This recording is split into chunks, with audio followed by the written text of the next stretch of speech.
Well, one of the questions they asked me was, for any amount of money, would you ever go against America? What about $1 million? What about $2 million? And they kept on upping the ante. Welcome to Cold War Conversations.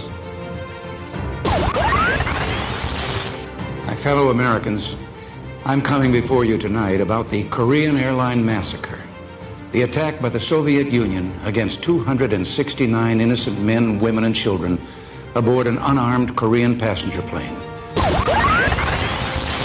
Mr. Gorbachev, tear down this wall.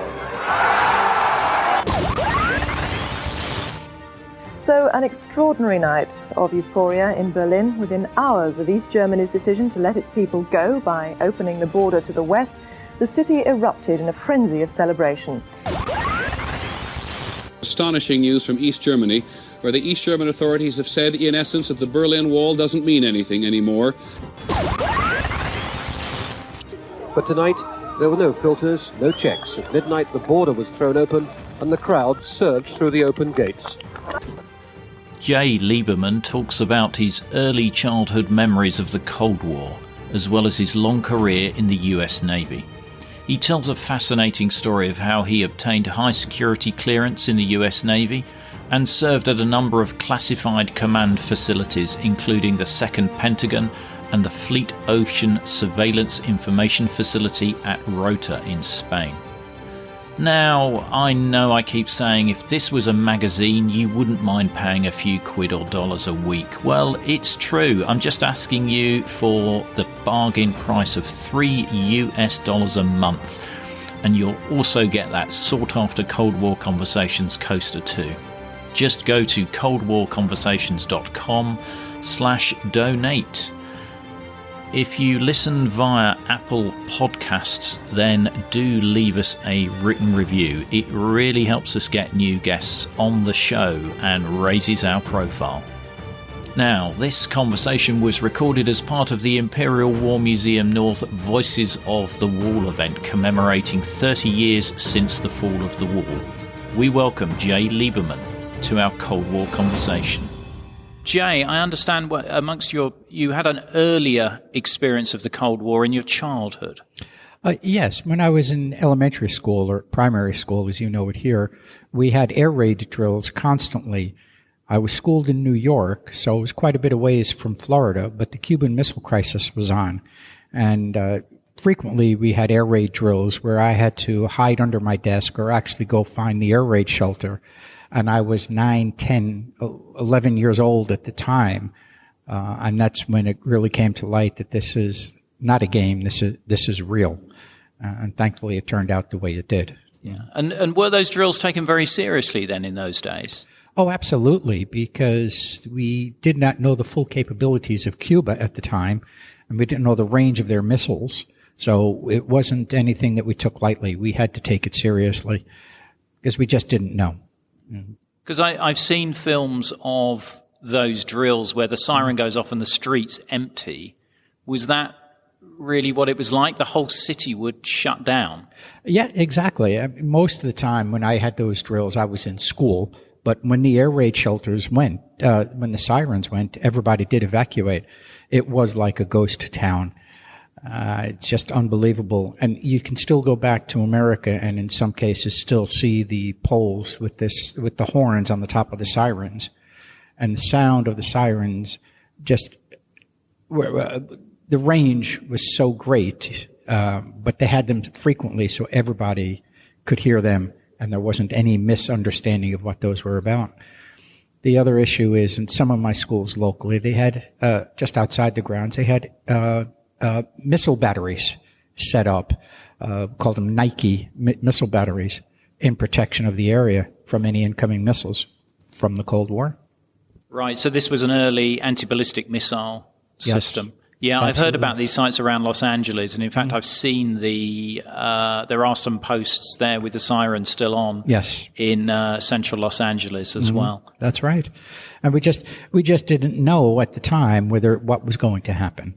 And we had, of course, America had experience in the wars, and so we just didn't know what was going to happen. So we had to take those precautions. And so what made you join the U.S. Navy? Well, when I left high school at age 18, and I went to my local college for a year, and I felt I wasn't getting my money's worth. Plus, Vietnam was on during the time. It was the end of the Vietnam War, but we still had a conscripted service, or draft as we call it. And I didn't want to have them say, you're going here. I wanted to have the choice. And so I talked to all the different recruiters, and I said immediately no to the Army and the Marines. Jokingly said I didn't want to walk around looking like a tree. So went in and talked to the Air Force recruiter, misunderstood him, went in and spoke to the Navy recruiter, and he was going to send me away right then and that day. That was May. And I said, well, no, let's hold off until we finally decided on a date of the 24th of October, 1973. Right. And where did you first serve? Well, once I got done with basic training and my initial schooling, I actually, and this was early 1974, so Vietnam was still on, I was transferred to a ship out of Rota, Spain. It's called the USS Simon Lake, and it looked after submarines. And the interesting point about that time was that was 1974 to 1976. When I first got stationed there, General Franco was still alive. And so we had that era of the Spanish civilization and everything. And then he died in 1975, halfway through my time there. Things changed a little, but not a lot. And in 1976, I got transferred off of that ship as a normal rotation. And it's interesting because people, I think, forget that, Franco was a semi-ally of Hitler. Certainly Hitler aided his success in the Spanish Civil War. There was a division, the Spanish division, sent to the Soviet Union to fight against the Soviet Union. I mean, what was it like in Franco Spain? Were you given special briefing as to how to behave when you were ashore? Well, the ship was home ported there, so I was able to live out in town. But just outside the gates of the base were the infamous Spanish La Guardia Civil, and these are the Spanish National Police with the black hats, like the tricorn. Yes, hats. Yes. And there was a story of an American Navy chief that was leaving the base. So you go through the gate, you show your ID card to the U.S. authorities, and then you stop for the LaGuardia Civil. This chief did not stop for whatever reason. So they just took out their submachine guns and shot the back window out of the car and killed him because he did not stop. This is the type of power that they had at the time. When Franco died, a lot of that changed. And when I went back in the mid to late 80s, they were pretty much gone. It was pretty much a cursory of at the gate, okay, bye, type of scenario. But yes, in the mid 70s, it was a difficult time. You had to watch your P's and Q's. Yeah, yeah. And you said that the ship that you were serving on was it submarine resupply ship? Or? Yes. The submarines would go out on their patrol and then come back, and we would offload and unload new missiles, new torpedoes, and we'd perform any maintenance work that needed to be done. We also had a dry dock behind us where the subs, if needed be, could go into the dry dock and do some work. So it was an interesting time there. It was there for 2 years. Yeah. So these were hunter-killer submarines? Yes.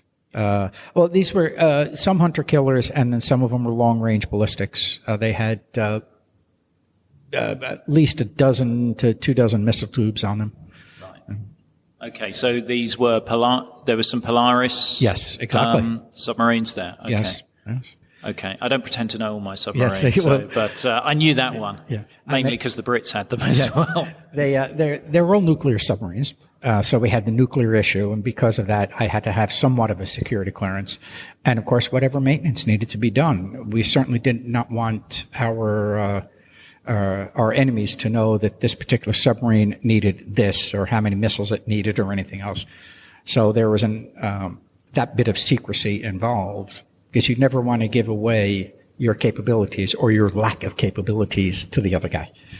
Yeah, no, absolutely. And And so you were there for 3 years, did you say? 2 years. 2 years. I left there in 1976 to be stationed in Washington, D.C.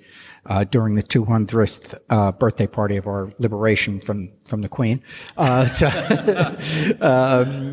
that was another intelligence situation. The place was actually called Naval Intelligence Processing System Support Activity. Nice and punchy name, then. Oh, absolutely. NIPSA for short. So I was there during the 200th anniversary. And then from there, again, because of my high security clearance and my good service record, I got stationed to another base that people say, well, how did you ever get there? I got stationed in Stuttgart, Germany.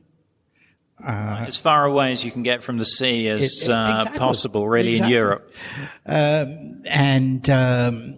It was another 2-year stint there. It was joint service. So we had everybody there. It was Army, Navy, Air Force, Marines. The highest ranking naval officer was a 2-star admiral there, and all the way down to somebody as junior as me. Can you tell me anything about what your role was there and what you were doing? Right. Well, the whole time I was in the Navy, I was a computer operator of sorts. So it's all different computer systems.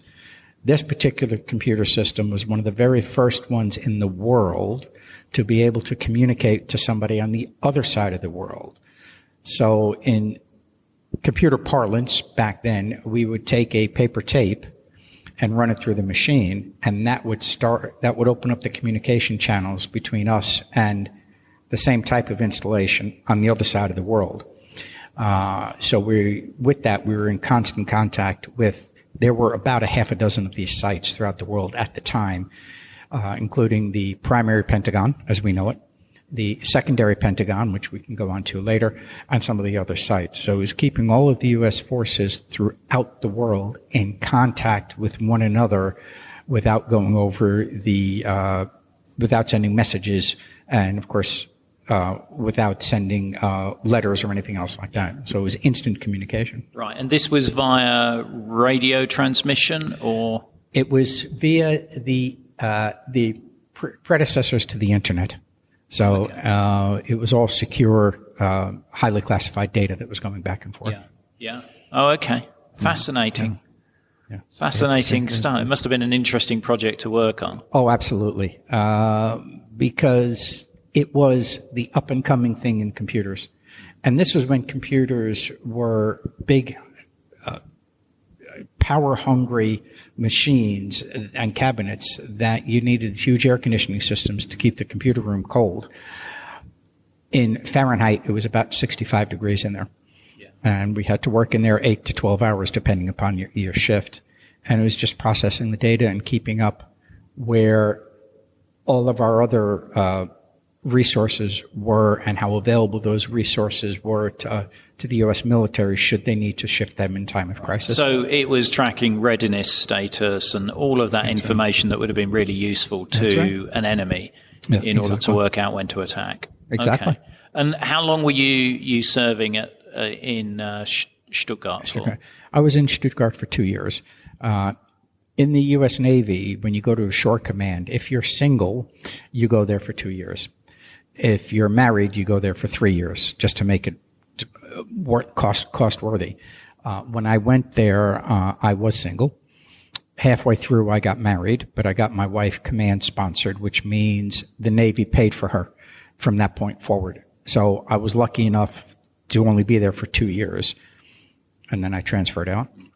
And when you were sent to Stuttgart, because you're obviously outside of the US, were you given any special training or advice because you're in such a sensitive position as to being conscious of maybe approaches from other intelligence services, let's say?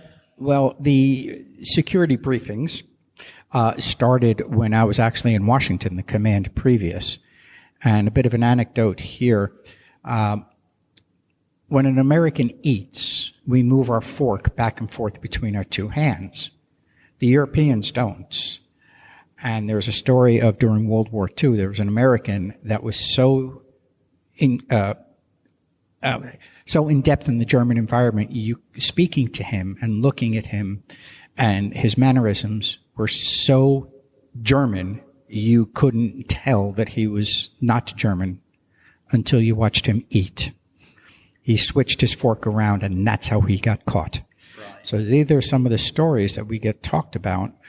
And, they say if you're ever approached by anybody that you don't know, you raise the flag, because you just never know if this guy's a good guy or a bad guy.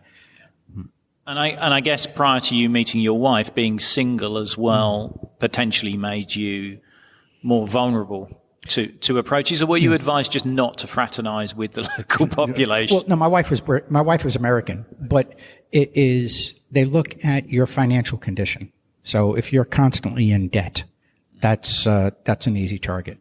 If at that point your sexual preferences, if they were not a heterosexual preference, they looked at that as a point. If you were involved with anything else, any drugs or anything, again, that is a point that they can exploit. So when we went through our annual periodic security reviews, they'd ask you this, this, and this, and this. Not that they were going to go ahead and prosecute you for doing these things, but it's one less thing that they can bring against you. The spies can bring against you, because the commander already knew that I did this, did that, whatever the case may be. Yeah, it's interesting. I did a recent interview with somebody who served on Polaris with the Royal Navy, and some of the vetting there was pretty similar, including political persuasion and exactly and those areas as well. Well, one of the questions they asked me was, for any amount of money, would you ever go against America?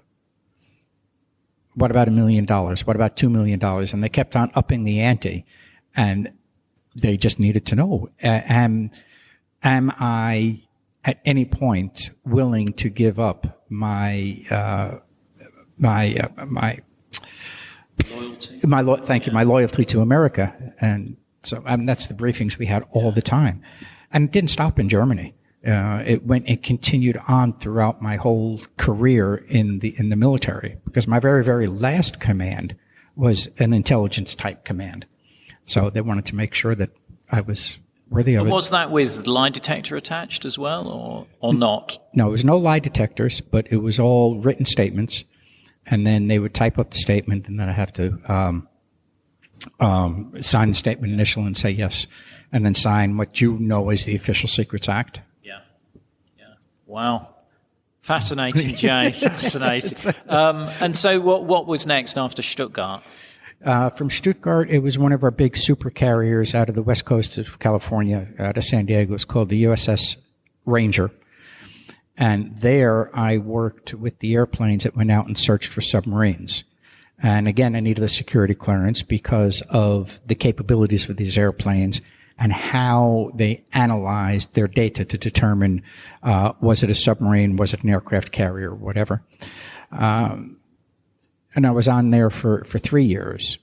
The first deployment we went on, we were actually in the mouth of the Persian Gulf when the American hostages were released from the Tehran embassy. So that was quite a momentous occasion for us.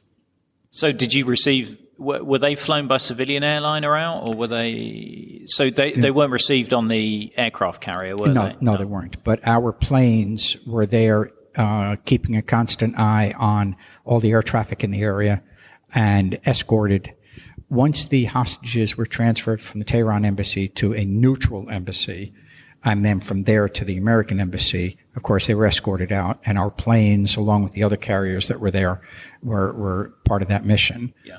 Now, my carrier wasn't the only one there, and each American aircraft carrier has 5,000 people and about 100 airplanes. So there were 3 of these things floating around in the Indian Ocean, and there was another one floating around in the Mediterranean. So 20,000 people, 400 airplanes, and all of our escort ships were all up in that area, looking out for the Americans coming out of Tehran. So you weren't there for the abortive rescue mission? No, that happened before I got there. Right. Okay.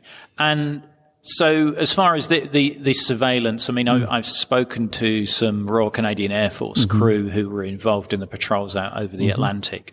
And they reckon that they could pick up any submarine, friendly or otherwise. Because I was saying to them, well, the story we're told in the UK with Polaris, as it was then, it's Trident now, is that it's absolutely invisible. It cannot be found unless it's surfaced or unless it's transmitting. How true would you say that is? I will cough, sputter on that one, because everything in the world makes a noise. And that is how we detect ships in the ocean. And that's how we can determine the difference between the new Prince of Wales aircraft carrier and the Queen Elizabeth II aircraft carrier. It makes a slightly different noise. And that's how we did it. A lot of people like to say that their submarines and so forth are undetectable. Some are harder to detect than others, but we'll get them. Yeah. Well, no, I interviewed a guy who'd written a book on the Dutch submarine service during the Cold War, which was really fascinating because I hadn't realized the operations they were on in the Mediterranean. And he was talking about the different acoustic signatures of different submarines, ships. And he said one of the challenges they had was there was a Russian trawler that used the same type of engine that one of the Russian submarines used, and so it had a similar signature. But it was really interesting as to how they recorded this stuff and then how it was used to identify. That's right. It is a science on its own, and the guys that I actually worked with that took the tapes back and analyzed it, they had to have a very, very sharp ear. It's the slightest change, the slightest cavitation in the water would be able to detect, well, that is that, and that is that. When I left Ranger, a couple of commands later, I actually got heavily involved in that. And part of my briefing during the day was, and I'm going to use the British aircraft carriers as an example, the Queen Elizabeth II class aircraft carrier Prince of Wales. So we determined the class of ship, and then the actual ship is here, and here, and we're able to distinguish it because of the noise they make. I mean, to give you an example, if you buy a car and I buy one, the next car off the assembly line, and they're exactly the same specification, mine is still going to make a different noise than yours. And that's how they do it. Yeah. And with the Ranger, presumably there were various exercises you were involved in as well. I mean, what sort of scenarios were they looking to, cover? Well, one of the things that we did on our way across the Pacific, we actually picked up 140 Vietnamese boat people. And this was like 1980, but they still wanted to leave Vietnam for a better place. But the exercises overall was possible an aerial attack, possibly surface or subsurface attack. And this involved our submarines and our radar airplanes and all of our escort ships. Unfortunately, later on, when the Middle East got really, really touchy, one of our American cruisers shot down an a civilian airliner. Yeah, that was the Vincennes, wasn't it? Exactly. Yeah. Because that airliner did not respond as it should. And they thought it was an enemy airplane. So these are the issues that they had, and they wanted to be prepared for those issues, and they wanted to make sure that we did the right thing. Unfortunately, in that case, it didn't. It was partially, why did we shoot down an airliner? Part of it was that they never responded accordingly. So if you don't respond, you consider it a hostile. Yeah. And then you take appropriate action. Yeah. So you were there also around the time of the Falklands War. What was the sort of U.S. Navy's view of the Royal Navy's capabilities? Well, the Falklands, of course, was in the Atlantic, and I was in the Pacific, if I remember correctly. We kept a close eye on it because we are allies, and we were there for support in other ways. But what the Falklands War did teach us is that aluminium ships are not worth the money spent on them. We had a collision between one of our cruisers and our aircraft carriers in the mid-'70s, and it was an aluminum superstructure. and it just melted due to the sheer heat. And of course, England lost a ship due to that reason. So there was a lessons learned from that, both in the UK and the US, on how to build ships or how not to build ships. But we certainly helped out. There were lessons learned from both sides. And because it was an internal battle between the UK and Argentina, and it didn't affect any of us in the US per se, we weren't really that affected by it at the actual combat situation. Because I understand that some US intelligence was passed to the US, to the Royal Navy in terms of location of Argentine warships and such like. Well, I'm sure you're aware that the Belgrano, the Argentine battleship that was sunk, was originally an American ship. Yeah, that was at Pearl Harbor on the 7th of December, 41 as well. Yeah. So, I mean, I'm sure that bit of intelligence was passed across. Here's the weak spot. Yeah. I think our nervousness was around the carrier they had, the 7th of May. I think it was called, although it was quite an elderly ship, as was, I think, most of the Argentine Navy. But Jay, that's been really interesting, that piece. So what was next for you after the Ranger? From the Ranger is when I went to, here's a bit of alphabet soup for you, A&M, CC, COD, JDSSC, DCA. Right, don't test me on that later. I didn't think so. In standard parlance, literally, it was the second Pentagon. So if the Pentagon had to be evacuated, that's where they would go. There was a presidential lift in the back of the computer room that I worked in. Again, it was a Joint Service Command, but if the Pentagon had to be evacuated, that's where they went. It's a quarter-mile underground. It was built during the Cold War. It was built to withstand conventional weaponry. But we still used it not because where it was, everybody knew where it was. Of course, you can look it up on the map, but because of the facilities there.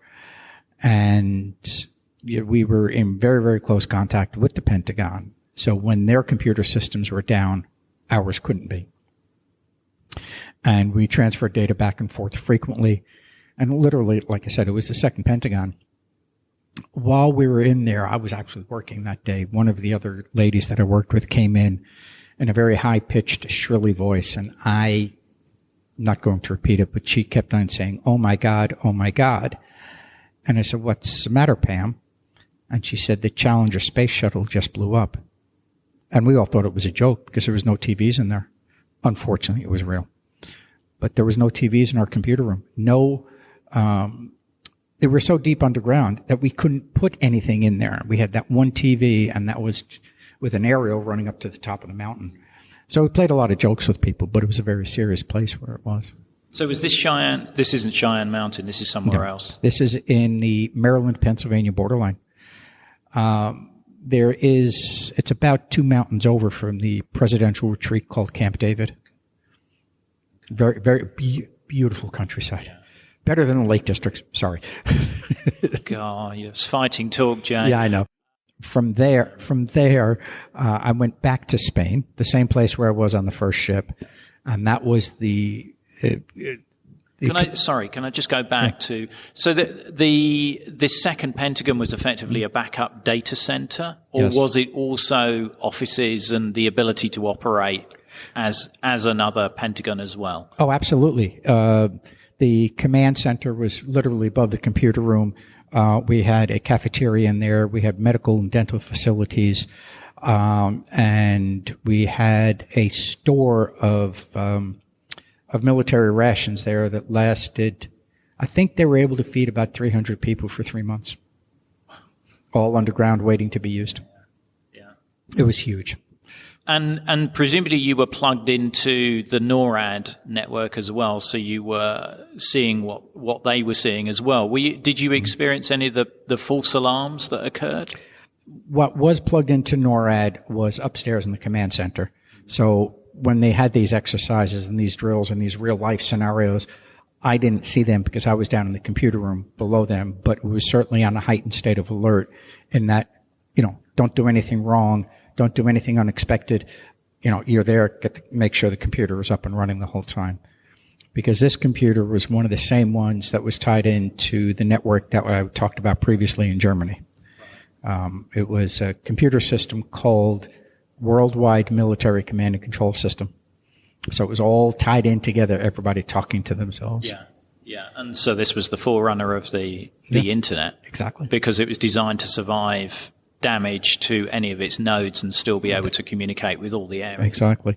We had all the 4 services there, the military services, and we had a lot of civilian contractors working in there. And the civilian contractors were able to go home every day. But to get into the place, you had to show your ID card 3 times, walk through airport-style security, show your badge another time, and get transferred to another. Transfer that badge for another one. Wow. Yeah, it was an experience. Top security. Yes, absolutely. Okay, so after your work at the Second Pentagon, you go back to Spain? Yes, a place called, another alphabet soup, called FOSIF, or Fleet Ocean Surveillance Information Facility. And that was pretty much keeping an eye out of all the military activity within the European theater. Another very, very highly classified place. Another one where you had to get your badge checked 3 or 4 times before you walked in. And that was a very interesting thing, because our commanding officer wanted to try every new bit of kit that there was out there. So if it was new, it could do this, he wanted it. Sounds a bit dangerous. Oh, it was. But one of our guys was actually in the Air Force. He was stationed with us, and he went on one of our Navy destroyers up into the Black Sea, and had a bit of an encounter, shall I say, with the comrades. So that was highly classified for quite a long time, but we talk about that all the time. And can you tell me anything about that incident? Well, the American destroyer was in the Black Sea, which is enough, put it close enough to Russia at the time. And one of their destroyers decided to come out and pay them a visit. And they got a bit too close for comfort. I think I might have seen footage of this where they actually are in contact with each other. Yes. Yeah. I'll dig that out on YouTube, and we'll be sharing that as part of the show notes. I think I am familiar with the incident now. I mean, that goes it goes back with the Cold War of playing cat and mouse and teasing the enemy and their capabilities. Russia and China and us in the UK, we were doing it back and forth to see what the capabilities are of your opponent, and then what you can do is you can exploit the weaknesses and hopefully get the upper hand. And so you said that you were the operation in Spain was checking the military readiness. Mm-hmm. That's the military readiness of the US forces in Europe, or was it looking at the opposition as well, the comrades, as you fondly call them? It was everybody's. When the daily briefing went out, and the daily briefing was giving locations of ships and last known contact and tracking of enemy aircraft, because aircraft move so fast, it's very, very quick. But we can say that this particular guy took off from here and went to there, or last known location of this particular Russian ship was here, and the type of ship it was, and the name of the ship. And we also knew the way the Russians tried to disguise their ships, and I think they still do it today, so I won't go any further. But it is interesting to try to keep track of them. Yeah, yeah. So what year was that you were there? It was 1986 to 1988. Okay. Because I was almost hoping you were there in 1983, because I'm always fascinated by Able Archer, and that I hear stories around that the Soviets were taking this seriously. There were planes at the end of runways and things like that. I don't know whether you can shed any light on that. Well, 1983, I was still on the USS Ranger out of San Diego, California, and then I transferred to the Second Pentagon. But that was a time when everybody was on edge. That was a time that the U.S. realized that we need to keep an airplane in the air 24 hours a day, 7 days a week, for surveillance, et cetera, et cetera. So the Russians doing what they were doing would not surprise me. As we were in Spain, it was a Spanish naval base, and they were flying 24 hours a day, 7 days a week, testing their capabilities. Because everybody's got the right to their own sovereignty. Yeah, because in 83, I know the US were doing exercises in almost the Soviet equivalent of the Black Sea near Japan, and were flying towards the Soviet coast to test out, waiting for the Soviets to switch on their radar.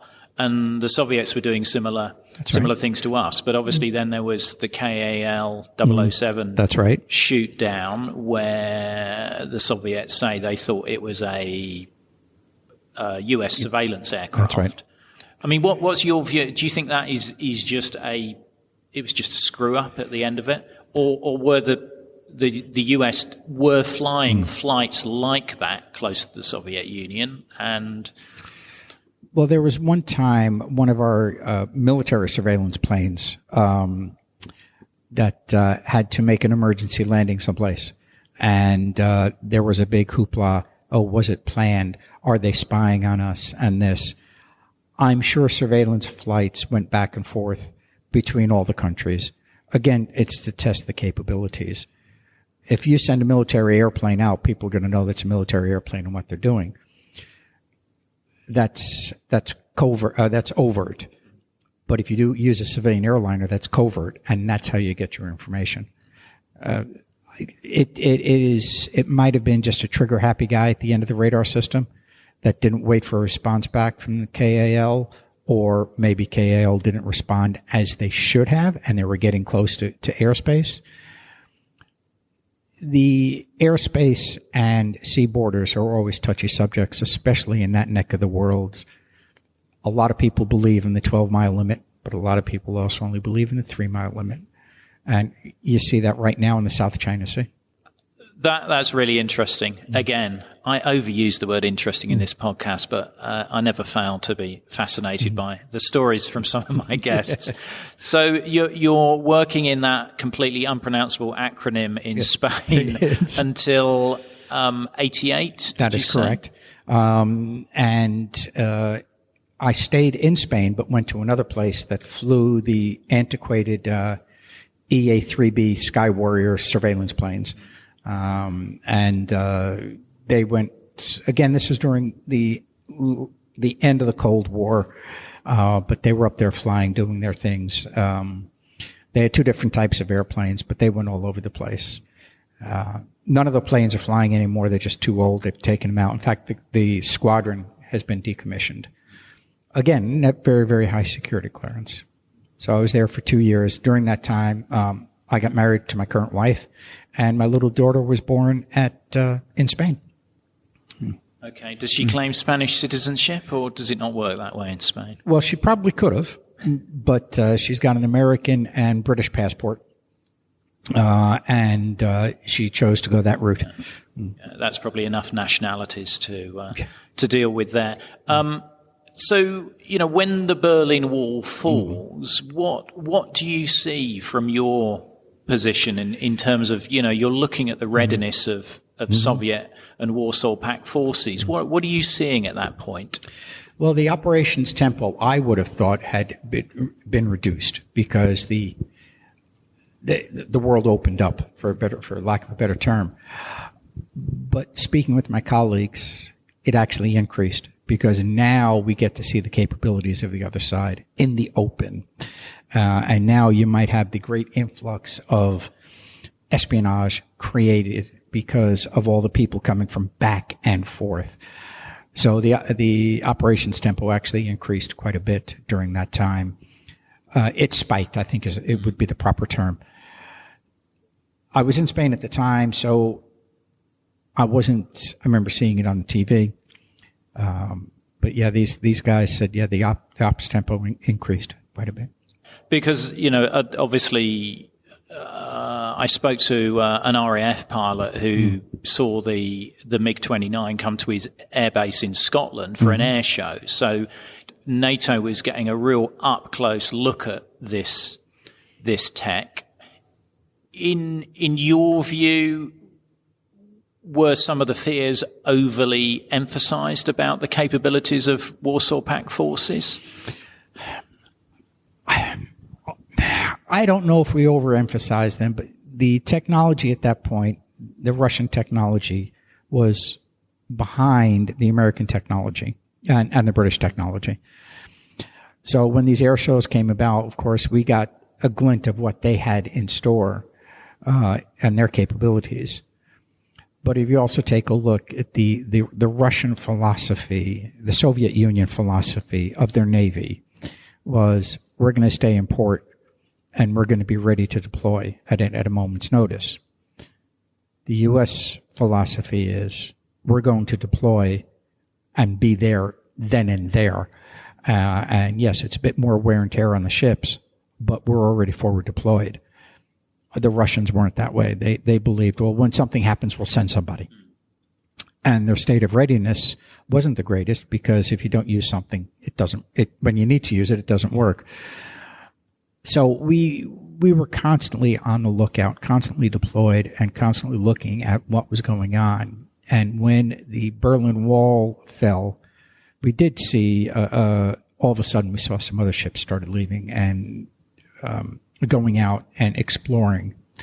And we went out to look at their capabilities and realized, oh, wait a minute, this is something that we missed.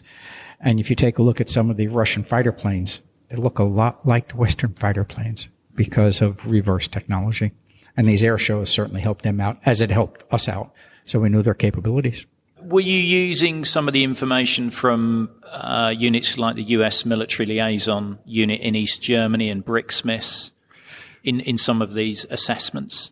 As much as we could, yes. Now, the British government and the American government have this special relationship. So we do share data. We share a lot more data between us than than America, let's say, would share with Turkey. And we're very careful on our contracts with who we're going to sell our weapon systems to. And just of late, we were going to pull out of a contract to sell our new airplanes to Turkey, because at the same time they bought the Russian defense systems. And then they said, no, you're not going to do that, because that would know our capabilities, so the Russians can build and you can build a system to take out our planes. And we're not going to do that. And it's all cat and mouse. Yeah. So did you leave the Navy in 88? No, in 1988, I transferred to that squadron in Spain that I was telling you about, Fleet Air Reconnaissance Squadron 2. Then in 1990, I transferred to one of our amphibious assault ships out of Norfolk, Virginia, the USS Saipan. It handled boats. It took small boats, helicopters, Harrier airplanes. And the first place we deployed to from Norfolk, Virginia was into Kuwait City.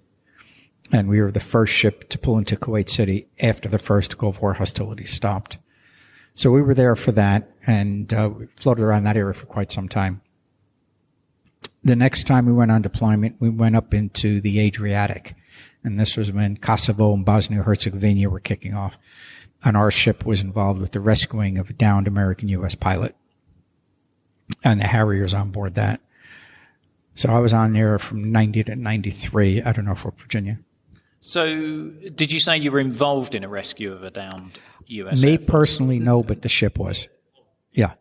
And the Harrier airplanes provided close air support while the rescue teams went in and got this guy. Yeah, because I've seen, I can't remember the name of the film, but there's a film set in the Yugoslav Civil War with a downed US pilot, and it's quite a famous actor in it. I'll have to look that one up. I'll email it to you. You probably completely pull it apart and say it's good. Gene Hackman is the naval commander, and he's sort of like, we're going to go in and get our guy, and it's one of those gung-ho. You sure that wasn't Crimson Tide? No. Well, that is the role that he plays in almost every, well, not almost every film. I'm doing him a great disservice there. So, Gene, if you're listening, you're a great actor in every role. But I can't remember what it's called. But I'll drop you an email. I'll let you know what that is. So is that your final posting? Actually, no. From there, I did have enough time in service to retire. But I didn't feel it was the right time to retire. So the Navy gave me the following options: to go to Hawaii, Sigonella, Sicily, back to Rota, Spain, or there were 5 jobs available in London, England.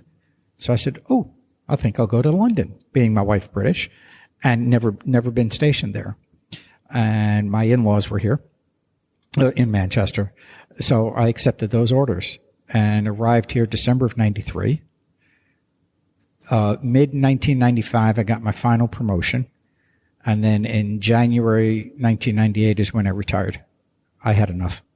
That's quite a length of service there as well. But some really interesting roles there. I mean, some really interesting roles.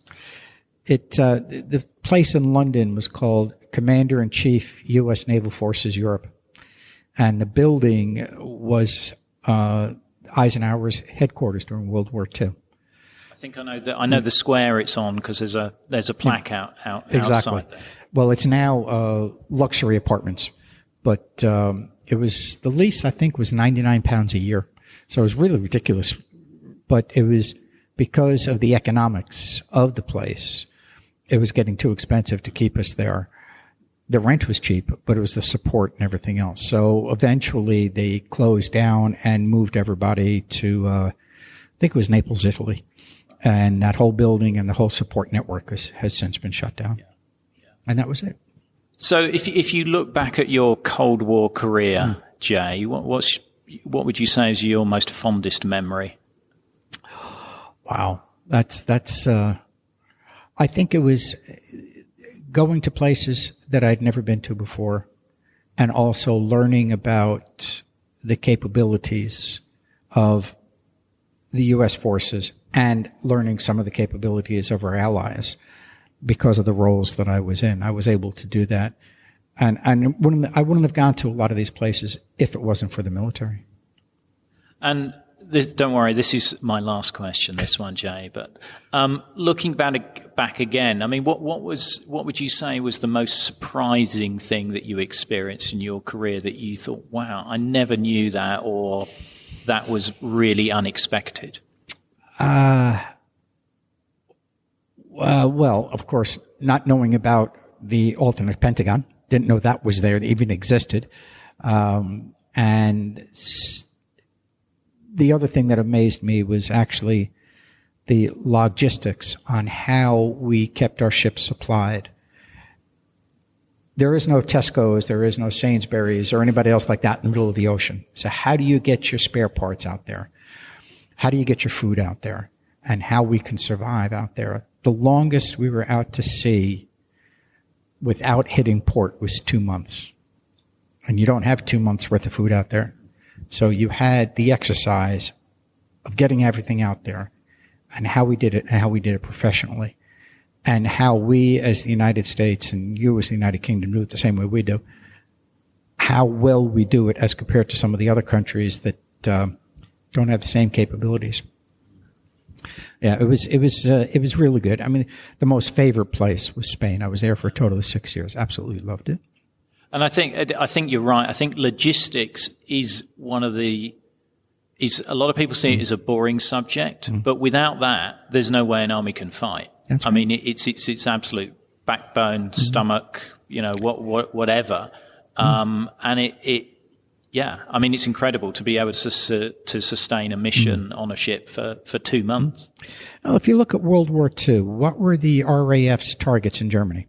They weren't the troops. It was the supply line. You look at the U-boats in the Atlantic. What were they after? They were after the supply ships. And we did the same thing. The U.S. did the same thing in the Pacific. Yes, we wanted to knock out the troops, but we also targeted the supply line.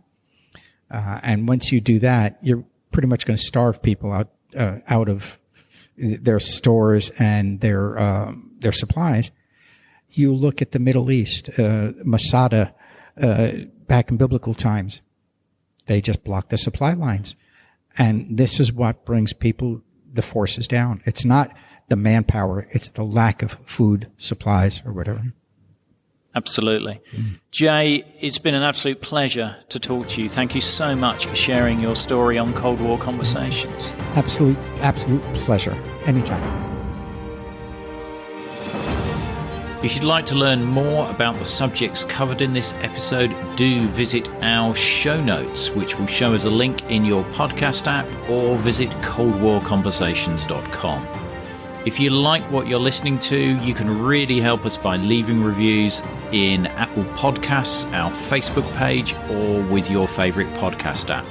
This really helps raise our profile and get new guests on the show. If you can't wait for the next episode, do visit our Facebook discussion group where our guests and listeners, just like you, continue the Cold War conversation. Just search for Cold War Conversations on Facebook. We're also on Twitter at Cold War Pod and Instagram, where we are at Cold War Conversations. Thank you very much for listening. It is really appreciated. Goodbye.